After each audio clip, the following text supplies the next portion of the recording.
economic advisor of Abraham Lincoln. And Carey was the major proponent of the American System Protective Tariff, the development projects that gave us the transcontinental rail system that allowed for the first time, a unified nation as a whole that could travel over inland development, in opposition to the British control of the seaways and all the think about the British.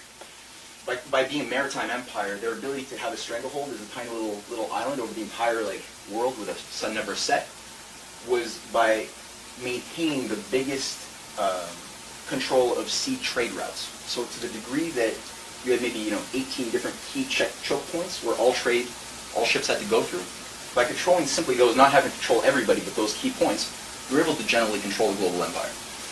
Now, what does an empire whose monopoly depends upon that think about a nation who develops rail across the inland and can now communicate with each other in different parts of the world, different parts of the nation, without having to rely upon sea trades or people who otherwise control all the ships? So, yeah, he's an important fellow, and he's a guy I used specifically because as I was trying to find a theme for this class, I picked up a book we had in our library that I never looked at called The Unity of Law. And it was a book that he had published in 1872. And I opened it up and I found in the first preface an attack on Charles Darwin.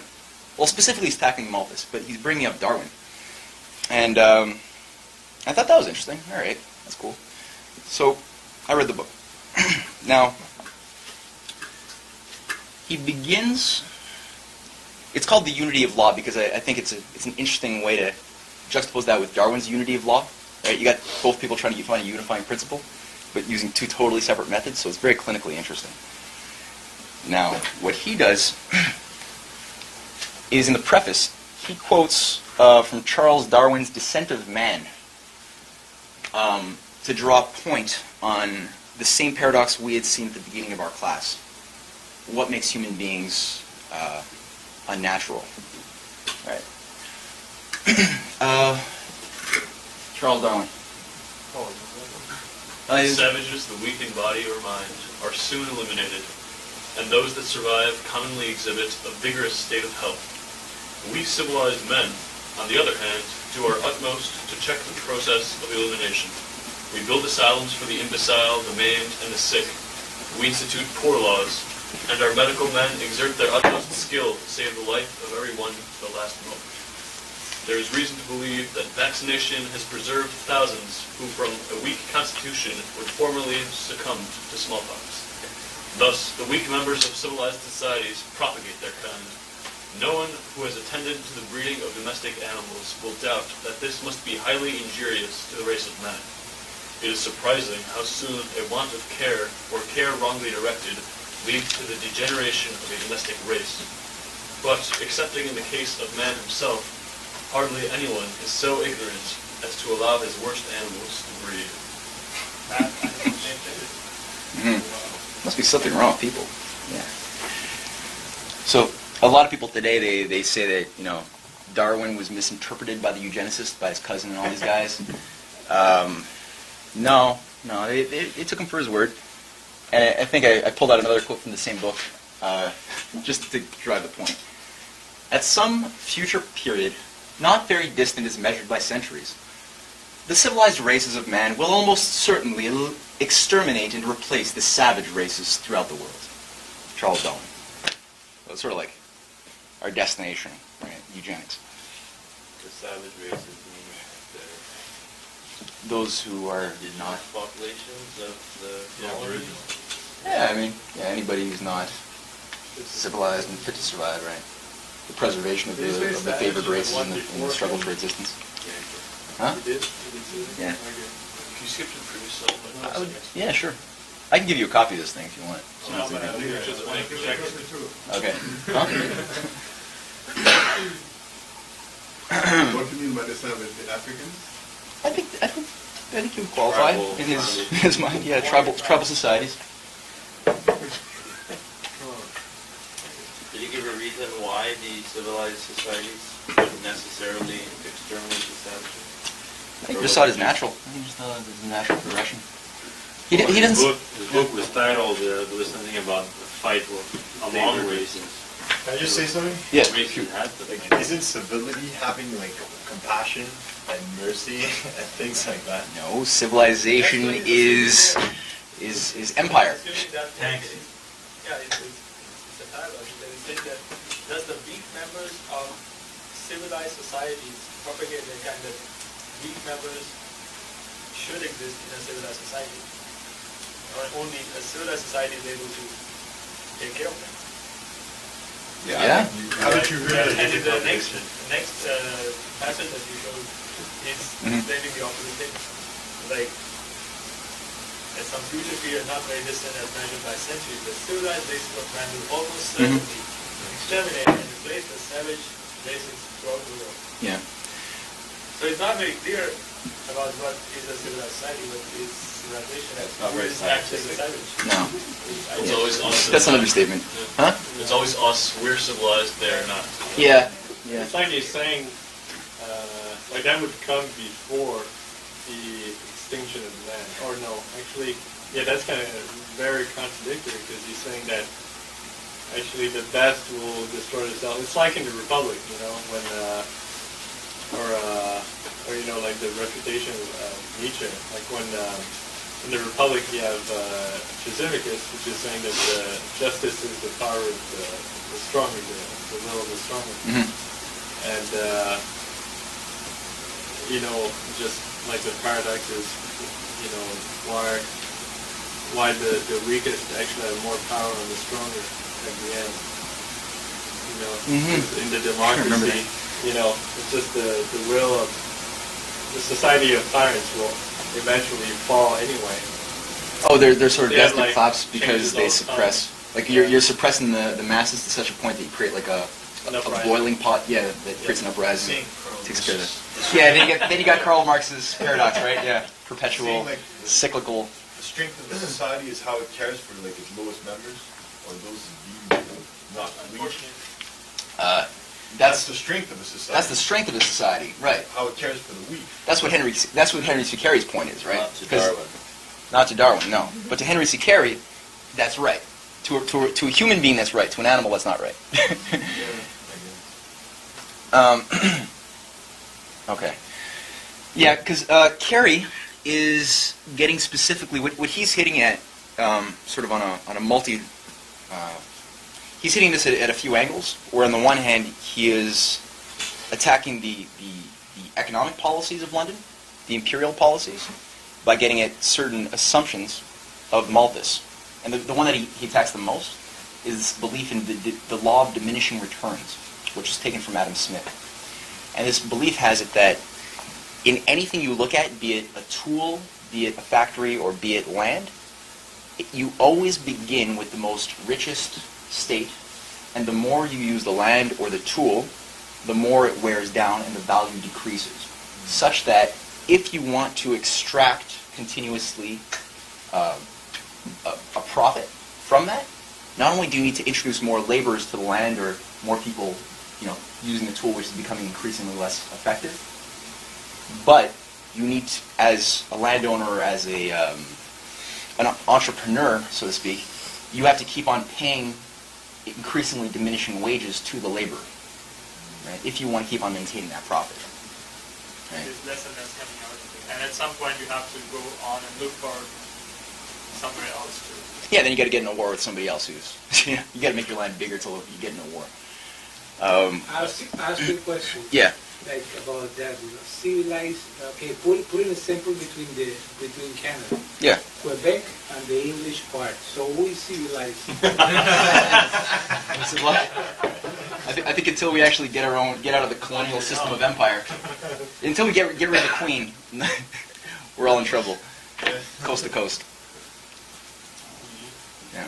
Not just the Queen, but the Parliament itself. Oh yeah, the whole system. I mean, until we break, Parliament yeah. is so undemocratic. until we stop being a dominion and start being an actual nation, yeah, you're gonna get a certain bestialized culture. Yeah, but I think in order to understand this, I think people should just keep in mind that we're dealing with time where it was more than obvious that you had a British Empire controlling the whole world. That's true.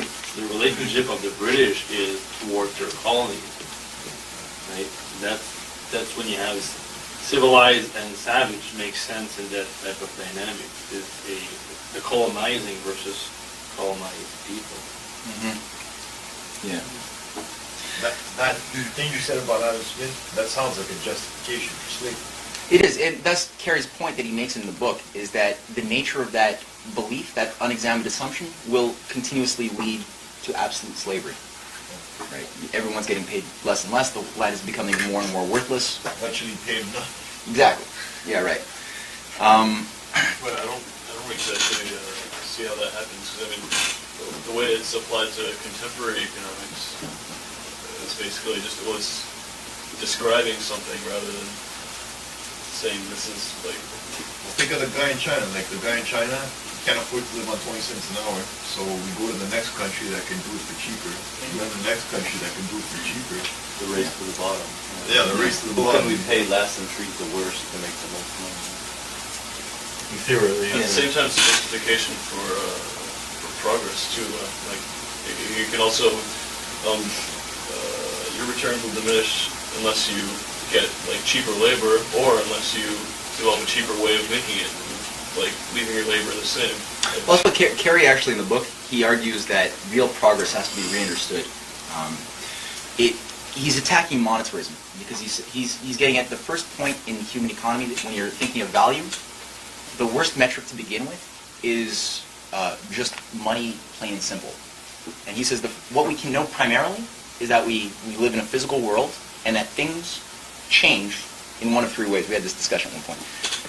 Right? Things are going to be consumed and produced generally by a process of change in place and change in form. So everything that exists, that goes around in physical reality, is right. It changes you change it from place to place, and you change its form. So this was wood at some point, ground up into pulp, produced your table. So you change the form of something. And in regards to human economy, possession too. So you have change of possession, those three things. And with that as a basis, the point of his unity of law, the thing that he brings together, is this idea of the increased powers of association. He says, first of all, as you don't, as you successfully don't encounter that diminishing return paradox by cultivating the minds of your workforce, what we can observe is that the opposite is the case. That lands don't actually diminish in value as they're used, nor do tools do the same either, like your factories.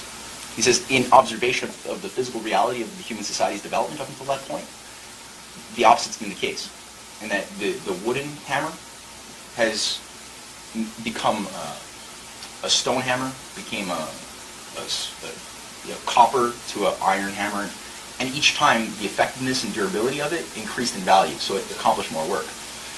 Same thing for the land, and he pointed out that as you introduce new forms of farming, new discoveries of how to deal with your crops, machinery, you're actually having less people on the land produce more at a greater level of technology and knowledge, such that the quality of life of your population as a whole is increasing.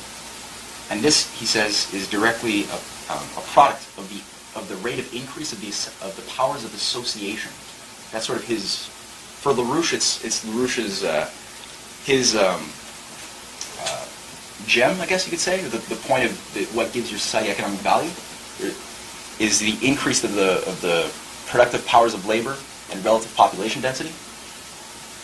Whereas what Carey's getting at is essentially the same thing: is that as you're bringing together your consumers and producers, such that you're not just sticking on one thing, like you're not just doing a cash crop the way we do today to places like India, and they just do one thing as a nation. The cash that we crop say is that they're inherently an imperial. Yeah, sure. Right? Yeah, it says you're not allowed to be sovereign. It says you do this thing well, Like so we're going to ship. In the southern states, they do tobacco. It's Exactly.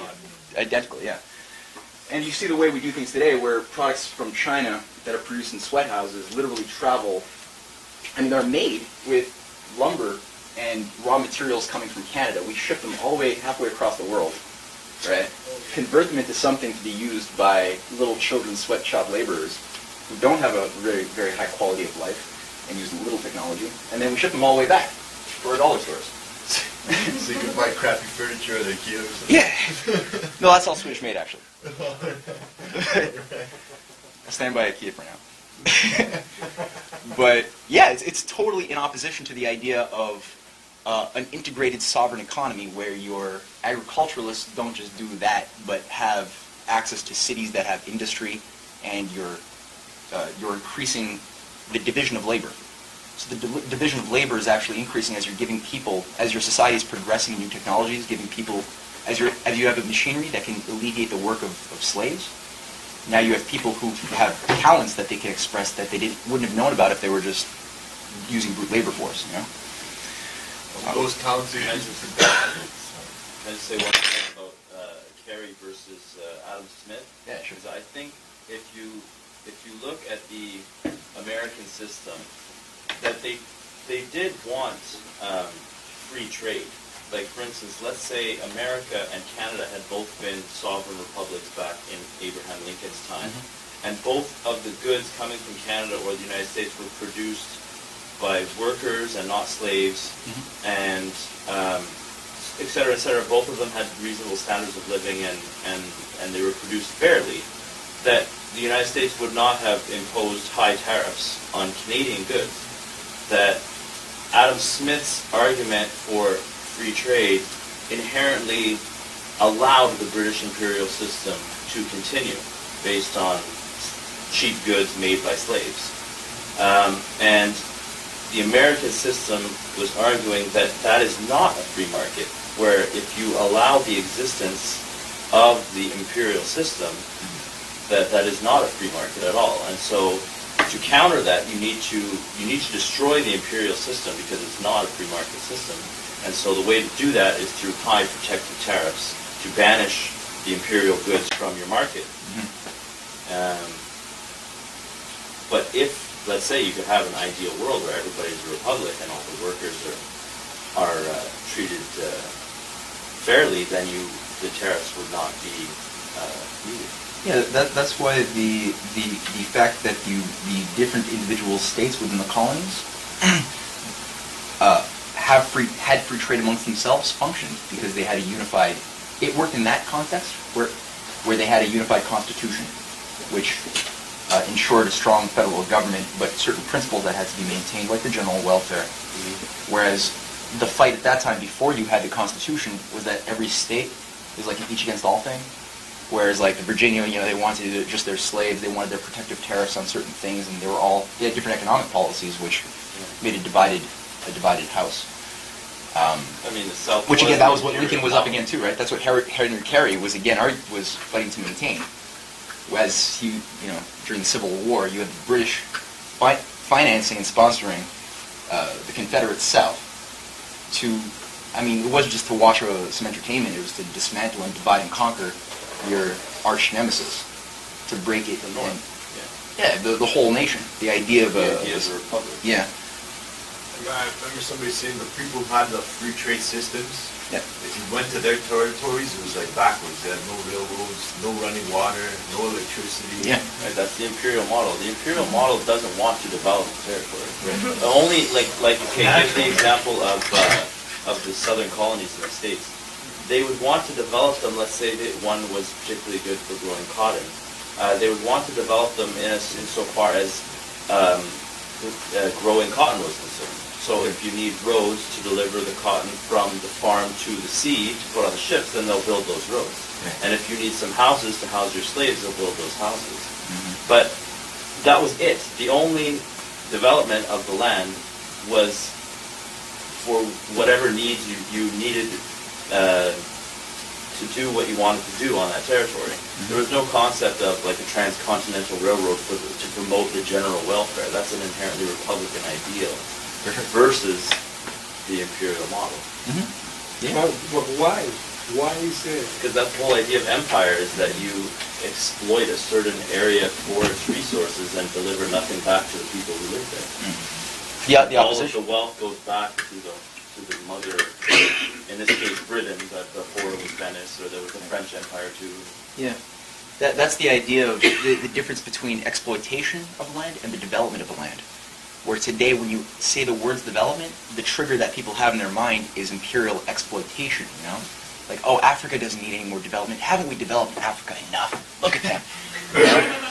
As the general the degree that you had maybe, 18 different key choke points where all ships had to go through, by controlling simply those, not having to control everybody, but those key points, you were able to generally control the global empire.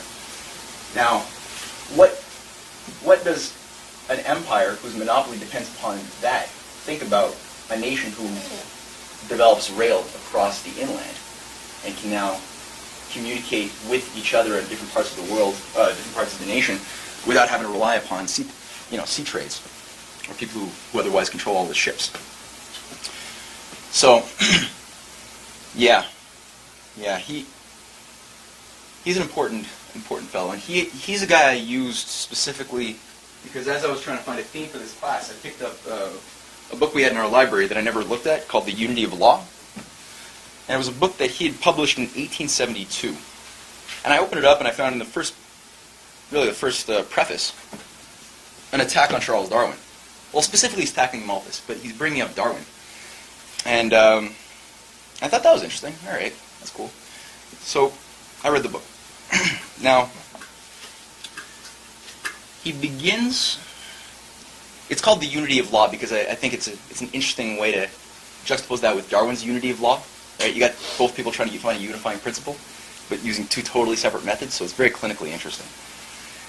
Now, what he does is There is reason to believe that vaccination has preserved thousands who from a weak constitution would formerly have succumbed to smallpox.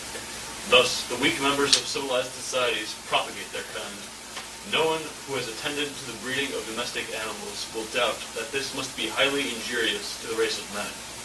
It is surprising how soon a want of care, or care wrongly directed, leads to the degeneration of a domestic race. But, excepting in the case of man himself, hardly anyone is so ignorant as to allow his worst animals to breed. Must be something wrong with people. Yeah.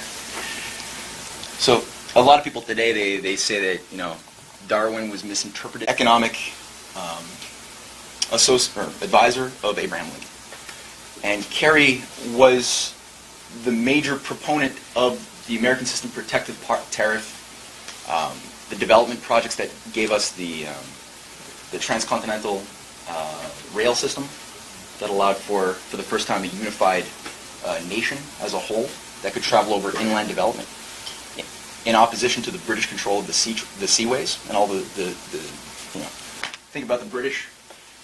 By being a maritime empire, their ability to have a stranglehold as a tiny little island over the entire world with a sun never set was by maintaining the biggest control of sea trade routes. So, preface, he quotes from Charles Darwin's Descent of Man to draw a point on the same paradox we had seen at the beginning of our class.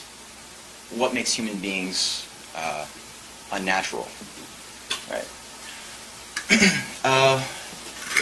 Charles Darwin. Savages, the weak in body or mind, are soon eliminated, and those that survive commonly exhibit a vigorous state of health. We civilized men, on the other hand, do our utmost to check the process of elimination. We build asylums for the imbecile, the maimed, and the sick.